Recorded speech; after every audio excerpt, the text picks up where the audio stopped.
before we start the stream, before we do anything, I do want to take a moment and pull something up. Let me see if I can get it up here.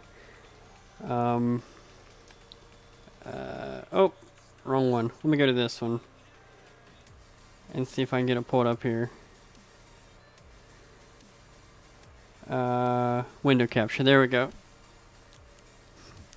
Here's the big story today. Last of Us Part 2 dropped today.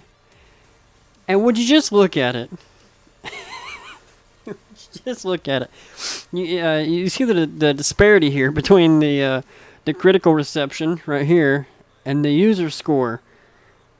Okay, so I saw this game to the end very early this morning, and I want to say this right here is justified. Let me just start off with that. Now, you know what? Screw it. I'm gonna do spoilers here because whatever. The game's out and the leaks have been out for about a month now. So I'm just gonna say before I start streaming and doing my normal thing, I get why this is a thing. They did Joel dirty. They did him real dirty. And then, as it's been said plenty of times, they did a whole Metal Gear Solid 2 on this entire thing. And you play half the game as a character that nobody gave a crap about. Or at least I didn't give a crap about it beforehand. And, of course, this dude right here, not a big fan, Neil Druckmann. He's done some great stuff with Uncharted. Did fantastic stuff with The Last of Us Part 1.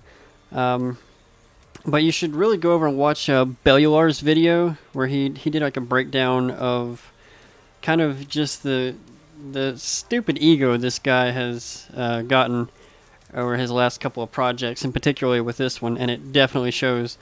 So that's a good watch. But I'm interested to see what people think about this game after the dust has kind of settled, because people are review bombing for different reasons, whether it wasn't the story that they were expecting, or from a political angle, kind of the new age kind of SJW stuff that's in the game.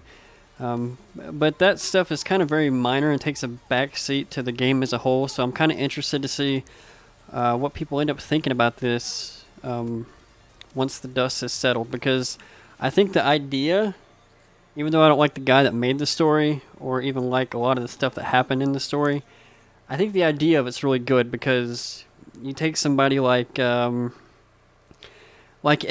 and Joel, who were basically the heroes in the first game, because you know their story, and the game is about their story.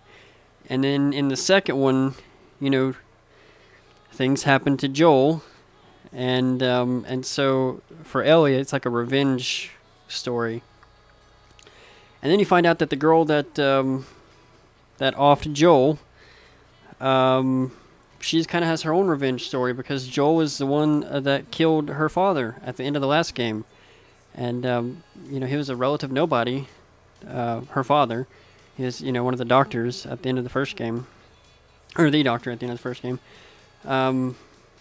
And so this is kind of her story, too. And then so you play the second half of the game, like, through her eyes. And somehow the villain in the first half of the game, you end up kind of, like, understanding her story. And the only reason that you're not rooting for her throughout most of the game is that you know Ellie's story and you don't know this other girl's story, which is mind-blowing. They make you care about the villain, which is good, but this is not the story that people wanted, and they're ticked off, and the way that they sent Joel out was not good.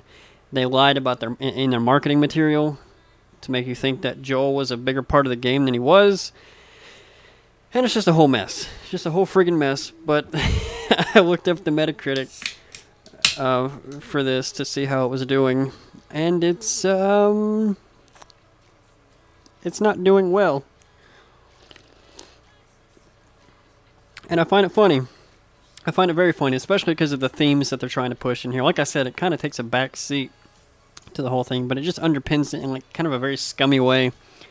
So, so yeah, there's that. That's my obligatory commentary on that whole thing, and I'll follow this to see how it develops, and I guess I'll just talk about it as it unfolds. So yeah.